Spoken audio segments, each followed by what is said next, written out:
Well, good afternoon, everybody. As you know, our show is on now at 5:30 in the afternoon, 5:30 to 6 on this fine station, WAIT, every Saturday afternoon, and I hope you remember to tell your friends about the new time and about our guests. The White Sox will be playing Minnesota today, and the Cubs are on the road at Pittsburgh, where last night they had a rough time. They started Holtzman over there, and Jerry really had a rough time. But left-handers in Pittsburgh, it's almost suicide with all those great right-hand hitters they have. The White Sox, behind Kravik, who normally pitches, he's one of the most impressive-looking young pitchers I've seen, had a rough time, and they lost last night, too. But let's hope that things are going to be different today. Our guest today is going to be a friend of mine of many, many years. One of the greatest center fielders, one of the best center fielders I ever watched. That's Jimmy Piersall, one of the voices now of the White Sox. He was a great ball player, and he's doing very, very well on radio and TV. So we'll talk about baseball and the highlights of his career, and he'll be with us in just about 1 minute.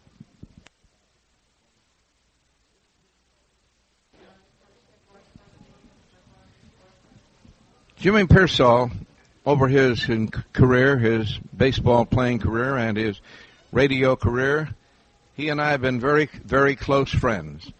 I saw some of the great catches that he made in the American League and playing in center field. I suffered through a period with him when I just said to him a few minutes ago, I think that most of the things that you did that got a lot of publicity was because that you are a capricious sort of individual, and I think that even shows up in his broadcasting. So I think you were enjoying yourself. Well, it took me 10 minutes to look that word up. I don't know, you and Harry with all these big words, you great announcers throughout the years, you got to come down to my level. Were you saying that I used my sickness to have some fun and to do things? I say yes. The best thing that ever happened to me was going nuts. One thing about it, if I made a mistake on the field or if I got arguing with umpires or I got saying things, they say, well, he's a little goofy, but he'll be all right. No matter what it was, I found that I loved to play. I certainly hated the opposition. I really hated umpires. They've changed the color of their uniforms. I might have liked them better now. But to me, I just enjoyed the game, and I think that the most important part of playing the game is you've got to enjoy it first to be a good player. Jimmy, out of that period came a very fine book called Fear Strikes Out, and then a motion picture. Well, the book I was very happy about. I thought that it sort of helped a lot of people from my mail and from people on the street saying to me, Jim, thanks a lot for explaining to my mother, to my father, that when you have a sickness, there's nothing to be ashamed of because it's just like any other illness, a cold or a broken leg. It's something that you get over, and you certainly don't have to be ashamed of it. And I think employers of many people have had this problem because of fellows like myself who have shown that you can come back and do a job for somebody, will give somebody another chance. That's the big thing in life. The stigma attached to mental illness is something that many people can't face. They're afraid of going back to the public and what they're going to say. But I think that a lot of things have been done to help them to realize that all they have to do is to go do their job. And that's all anybody asks is give me a chance to do my job. Well, wouldn't you call the problem that you had a type of a temporary nervous breakdown? I call it I was physically and mentally tired. In other words, I had put in so much pressure on myself. I wasn't being successful at the time. They had changed me around. Boudreaux had put me at short. I had been an all-star center fielder in the minor leagues for 4 years. Now, all of a sudden, they're going to stick me in another position. If you listen to me talk on the air, I'll explain to you that it is not that easy to go from one position to the other and say, okay, you play third today or you play left field tomorrow, and you've never been there. Major League Baseball and the fans deserve a player who is accomplished and earned his right to be there, not just to stick a player out there and say, okay, do the job because you can hit. You've got to be sort of a complete ball player to be in the big leagues. At least that's the way I feel. We've got a lot of one-way ball players in baseball today making a lot of money. And I think the fans are getting cheated out of good, complete playing by a player. Well, when we talk, and I covered the period when all these fellows played, about great center fielders, I would refer to DiMaggio, I would refer to Mays, and I would refer to Piersall. Have I missed any great one? Well, I think Blair. Of course, he hadn't been playing that long when you were announcing, but I consider him one of the finest center fielders that I ever saw. Another guy named Chuck Deering that was not much of a hitter. He played for the Cardinals for a while, and watching him play center field, he got as good a jump on the ball, and that's the most important part of playing center field is the good jump. It isn't how fast you can run, it's how quick you get off the bat. I've seen a lot of guys that can run like Rivers, and Rivers is a terrible outfielder for what speed he has. He has to outrun every ball. He doesn't go right to the ball right away at the crack of the bat. He starts leaving about the time the ball gets to the pitcher's mound. But he does make up for it with his speed. Mantle was not a good center fielder for getting a jump on the ball. He too outran the ball. So there's a difference in being a quick outfielder and getting the ball jump because, the first two steps is, I think, the most important part of playing center field. What about Jolton Joe DiMaggio? Oh, yeah. When I was a kid, I used to watch DiMaggio and Williams. I used to sell papers in Waterbury, Connecticut, and if you sold more papers than anybody else, you got a chance to go down on Sunday to see a doubleheader. And I saw DiMaggio, who could go get the ball. He would get to the ball so quick that he made catches look very, very easy. And he knew how to, he never dove for a ball. You see these guys diving for balls. You never see good, like Tris Speaker, who was a very dear friend of mine, who taught me an awful lot about thinking how to play center field. You can have the ability, but if you can't think how to play out there and take command of your position, can't play. DiMaggio, there's no one that has been any better than him. Mays made a lot of errors. Willie had a tendency to overrun ground balls, but to catch the ball and throw it, there wasn't any better. And he was my overall best player of my time, because he could do it all. Yeah, he sure could. Oh, yeah, he could. He was the type of guy that when he got on base, he bothered the pitcher. He could go from first to third looking back over his shoulder, and whoever tries to do that now falls down. He also played every day. He had over 600 home runs, something like 643 home runs, and in a ballpark like Candlestick, after playing in the Polo Grounds where the wind blew in all the time, boy, you got to give him a lot of credit because he was a right-handed hitter. Just a great player, and I would pay to watch him play anytime. Jimmy Piersall, the adjustment to baseball and to playing center field and getting the reputation you had, which was the toughest, that or the field that you're in now, the broadcasting field? Well, the toughest part of my life was getting out of my hometown. I lived in a town where it was all factories, and we had, my dad made $30 a week. He was a house painter, and my thought about this, we were in a $19 a month cold water flat. I thought that was the toughest part of my life, was to get out of there. Boy, I'm going to get out of here. I don't like this. I'm unloading freight cars in a silver factory in Meriden, Connecticut, driving a plow at night. These were things that made me drive and made me realize when I got the opportunity to play baseball, this is great. There's nothing hard about this after getting out of my hometown. My mother, when I left to go to play minor league baseball, had made my clothes. Ma used to make the pillowcases. She used to make the sheets out of flour bags. I know a lot of people who cares, but older people that I'm talking right now know what I'm talking about. She made the bedspreads. They were so heavy when you went to sleep, you woke up tired. But you had to keep warm. It was either keep warm or get tired. But I love Mom to pieces. They had me when they were 43 years old, and they weren't really worrying too much about whether I was going to play sports or not. They liked it. They were more worrying about us surviving and eating. We didn't have this welfare stuff where you got things for nothing. That's the worst thing that's happened to this country. We're overeducated and we're over-welfared. It's really a shame that people have lost their pride in taking money for nothing. I couldn't do that in a million years. I just don't think I would wash dishes and build my way up before I let somebody have to go begging to some guy sitting behind a desk for money. I don't like to get into politics. I don't like politicians. I don't like lawyers. I don't like judges. I don't like school professors. There's a lot of things I don't like, but that's my privilege. This is America. Most people won't speak up in this country. We're going through a period right now where the economy has gone sky high, and the president is over in some other country worrying about feeding them $5 billion. This is the way I feel. And why shouldn't I voice my opinion about it? I've lost 8 jobs because I do that. But so what? I got my pension now. I get $950 a month from playing baseball for 20 years. Makes it nice. Makes you a little independent. And that's why when I get on the air, I say what I think. Doesn't make it right, but I love it. I just love the fact that I don't have to kiss anybody. Well, program. People have said that they admire your broadcasting, and they do think that you are rather negative. I say, well, everybody's got a different style. That's his style. Yeah, but what about all the good things I say? Nobody ever says when I tell about a player making a good play or a player's thinking out there or doing the job. The only thing that the wives hear, the wives of the players, is if I criticize their husband, no matter if I just said he's walking to the plate too slow, that makes them. And then when they tell the husband about it, they don't even tell it right. So, and I don't really care. I really don't care what the players' wives think, because I'm telling the fans listening in my opinion of what's going on in that field, and I know a hell of a lot more about it than the player's wife. Because when they play on the field, I see a lot of things that other players or other people don't see, because I've got a position. And you know, when we sit upstairs, you see the ball game better. You see things happen. So when I tell it, they know that I'm telling them the truth. I am not covering up anything. And Harry doesn't either. But also, we will tell you about great plays. Last night was one of the finest games I've seen in 2 years. We didn't win the ball game, but there were great plays by the third baseman. Castino at third, he made some great plays.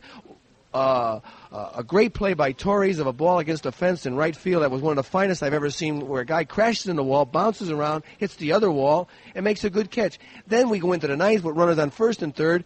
If a home run here, we tie the ball game. Orta's pinch hitting, and I shot to right center that Edwards goes back. And, you know, when you go back over your shoulder and you're able to jump a little bit and catch the ball going away, boy, that's a catch, and he saved the ball game. So these are the things that people don't say, well, boy, they get all excited about those good plays. That's good baseball. But we see a lot of bad baseball because players don't belong out on that field. They're filling in positions because they can hit or they can just field. It's amazing. But I'll say this for Mr. Veck. He never tells us what to say or what not to say. And he's one of the few people I think I could possibly work for in baseball today, because all baseball announcers are homers. Jimmy, do you feel that expansion has hurt baseball? Yes, this last one. We had caught up, and the baseball was pretty even. Now you've got a lot of garbage. You know, you got on your if you look on your roster, after maybe 10 or 12 guys, it's full of garbage. Guys that couldn't play good AAA, but they're here to fill the roster. We're only carrying 24 guys right now because we can't find another guy who is ready to play up here that will do us justice. What's the sense of bringing up a guy just to put him here and he ain't going to do any good for us? So there's a lot of players that you're watching out there right now that just aren't major league ball players. What about one of the most controversial figures in baseball, and you probably have met him many times and maybe interviewed him a number of times, is Jackson of the Yankees? Well, Jackson has done an awful lot with very little. He has a fielding lifetime average of 267. A right fielder making 15 errors in 1 year is unbelievable. He's got a lifetime batting average of 267, but he got $3 million. He's a good politician. He's an excellent speaker. He's very clever, and he draws people. So, but as far as my rating him in the Hall of Fame, if they put him in the Hall of Fame, there's a lot of guys want out because he don't belong in there. No, but I'm just being serious. I watched Jackson get picked off at third base when I was working for Oakland 9 times. He's a very bad base runner. As an outfielder, he is just adequate. You know, adequate. He's not he doesn't get a jump on the ball. It's always he can't see, his glasses are bad or something, or Martin's going to go crazy again. They got him playing. Steinbrenner's got him playing every day. Look at they're 10 games out, and him playing right field has not helped him. You know, you were talking about Blair. Blair covered a lot of ground when he was out there and had Jackson to his left. Well, and don't get me wrong, Jackson probably works hard at fielding, but he doesn't have that ability. But Blair, you're talking about another great outfielder. Blair belongs in the top 10 outfielders of my time, without any question. And I'll never forget, though, one time I'm sitting in Texas, and I got some customers, and I was working for Texas City next to me. I said, watch that Blair. He gets a good jump on the ball. He's really exciting. The first ball was a line drive, hit him to his left a little bit, and he dropped it. And, that happens to any ball player. But when you just get through saying, what a great player, I'm trying to make this guy think I know what I'm talking about. But this happens, and I've seen ball players do it, but Blair's have to go down as one of the best. Well, your opinion is shared by practically every ball player I ever talked to. They think he's really one of the greats. Let me tell you something about 2 outfielders that played for Chicago. Barry and Landis, take a back seat to no one. Barry was a good outfielder, and, boy, he could go back on a ball as good as anybody I ever saw. I don't think he played long enough, and certainly was not a ball club where he could be noticed. When you're in Boston or you're in New York, Chicago sure is a big city, but for some reason you don't get the coverage that you got when I played in Boston and New York. It just seems like the rivalry between Boston and New York. If Stengel says he's a good outfielder, boy, it went all over the country. Stengel made me. 1953, he said I was the best defensive right fielder he ever saw. I had had a series against the Yankees of making catches that I will never forget. And he said that, and I was basically a center fielder, but Dominic was still playing, DiMaggio, and, Boston's a big outfield. And I had something like 303 putouts in right field that year. And that's a lot of putouts for a right fielder. The average is about 180, 185. Our guest today, and we're delighted to have him as an old friend, one of the voices of the White Sox, Jimmy Piersall, former great center fielder. We'll be back with our guest in just a moment. I'd like to remind everybody listening that this week, on Thursday night, at our new Skokie office, at Skokie Boulevard at Church, that Kenny Holtzman of the Cubs, who had quite a hectic career with the New York Yankees, and he's now with the Cubs, is going to be our guest there. And you can get his autographed picture and talk to him from 6:30 until 8 o'clock. That's this coming Thursday night on Skokie Boulevard at Church Road. And Kenny Holtzman will be there, and you can get his autographed picture, and you can talk to him. Bob, let me ask you a question. Is this WAIT? Yes. Well, I'll tell you, it's the only station I listen to because the music is super. Yes, they really have super music, and their news is good. I enjoy them very much. I don't know much about the stations here, except I'm an FM guy, but this station you got right here is excellent. Yeah, it is a fine station. Let me ask you now about the business of broadcasting. You act like you're enjoying yourself. Well, I'm doing what I want. And, when anybody has a job that they're doing what they like to do, and it wasn't too easy for me, believe me. I'm working with a guy who's a pro. And let me tell you, he works hard, and you have got to be ready to go to battle. Every day I walk in that booth with him, he's alive, and he's full of energy, and he'd much rather do simulcasts of the radio and TV by himself because he's been so used to doing it all his life. And for him to get used to working with another guy day in and day out took a lot of patience on his part to put up with me because I really didn't know this business that well. And I had to learn when to speak, how quick I should talk, when to go in, when not to go in, not to walk on his lines, learn when he lets me have the time to get the best out of it, not just to talk. Also, he reads a lot of names, and I find out now when he reads the name and he throws it in the basket, that's when I talk. Because he's got to read the next one. He can't read those names unless he reads them first. Because there may be something there he shouldn't read, number one. And number two, the name is tough. He never gets Jones or Martin. It's always a real tough names to pronounce. And he leads the league in mispronouncing names. And I love him. I love Harry Caray. I really do. And and you were asking about the game, about my job. I am coaching too, and I like that very much. But the best thing about doing what I'm doing, I don't have to win. They have to win. As a ball player, boy, the tension of winning creates a lot of migraine headaches. If you don't produce as a player, generally you're gone. Nowadays, players get a lot more chance than we did. Well, you had to produce right away. I was hitting 285 for 10 years, and Ted Williams used to always say to me, "Hey, Bush, you're about a half an inch from Louisville." Today, I'd own the franchise.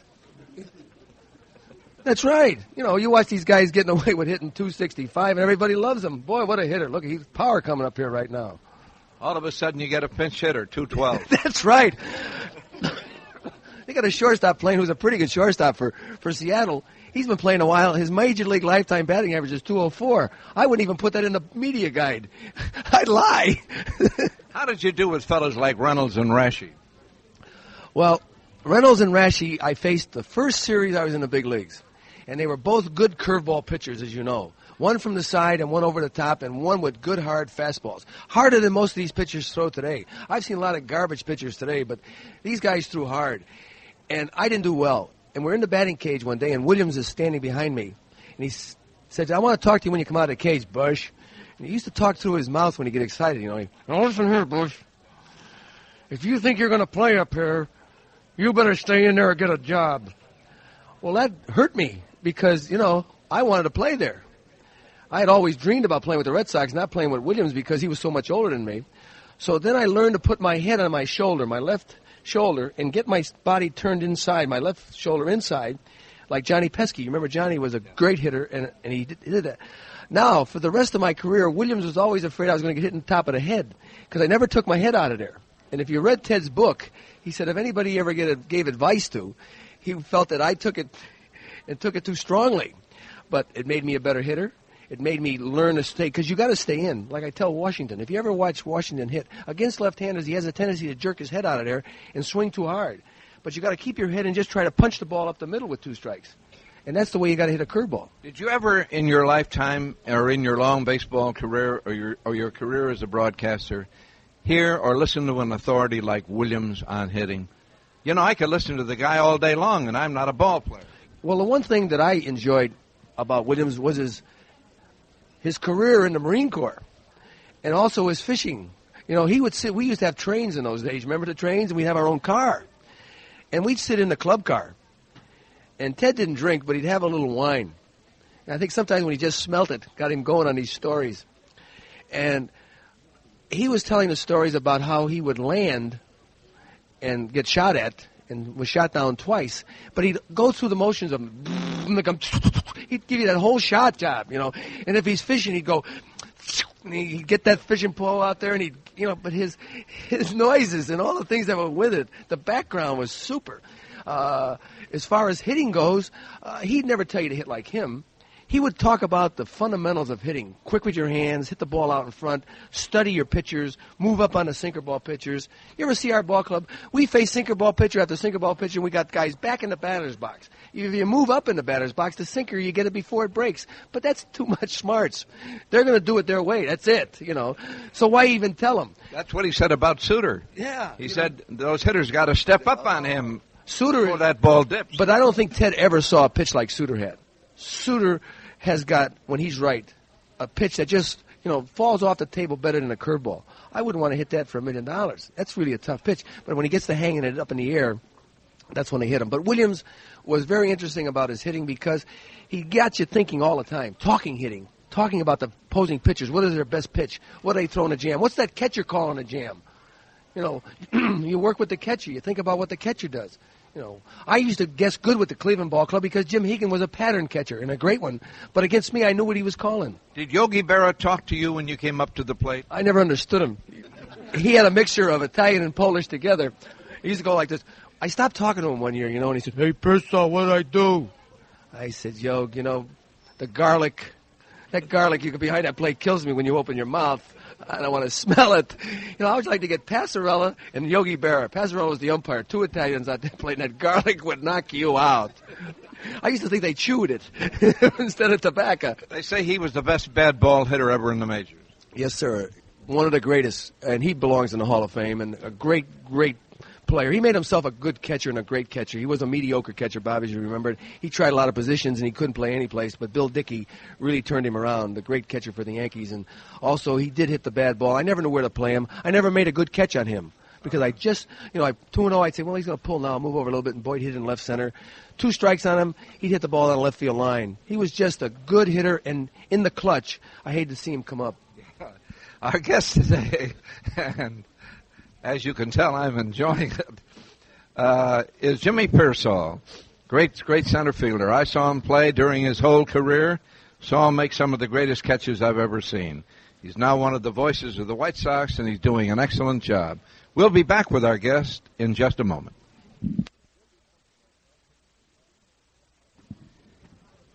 Fans, remember to be at our Skokie office, Skokie Boulevard at Church Road, Thursday night. Kenny Holtzman will be there from 6 o'clock until 8 o'clock, and he's an awfully nice guy. I've been hoping he'd do real well. You can get his picture and you can get his autograph. That's Thursday night, 6 to 8, Skokie Boulevard at Church Road. Don't miss it.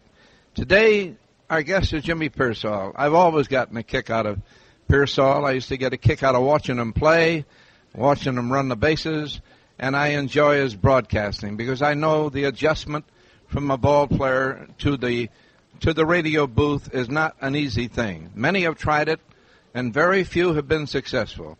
But Jimmy's doing a fine job, and I'm proud of you. Thank you very much, Bob, and I want to congratulate you on being elected to the Hall of Fame. You know, I feel many ball players who are in there in the Hall of Fame, I helped put there because I chased long drives on Mantle. I struck out a lot of times against Ford. When these guys get elected, it was a thrill for me. But I think knowing you as long as I've known you, I think this means an awful lot to you, and I think that you're well-deserved, and I'm sorry I can't be there because I'm going to be down the beach. But you know how I am. There's certain things, but I will tell you this. I love you, and I'm very, very happy for you. Thank you, Jimmy. Thanks so much for making the effort to be with us today. It's been great, and you're doing a great job, and keep right doing the same thing you're doing. Let's do it again. Yeah. Our guest today, former great ball player, now one of the voices of the White Sox, and a wonderful guy with it, and a very, very good friend for all of these years, and we've enjoyed it. And I know you've enjoyed listening to Jimmy Piersall. Have a nice day, and we'll see you again next Saturday at the usual time, the new time, remember, 5:30 to 6. Bye, everybody.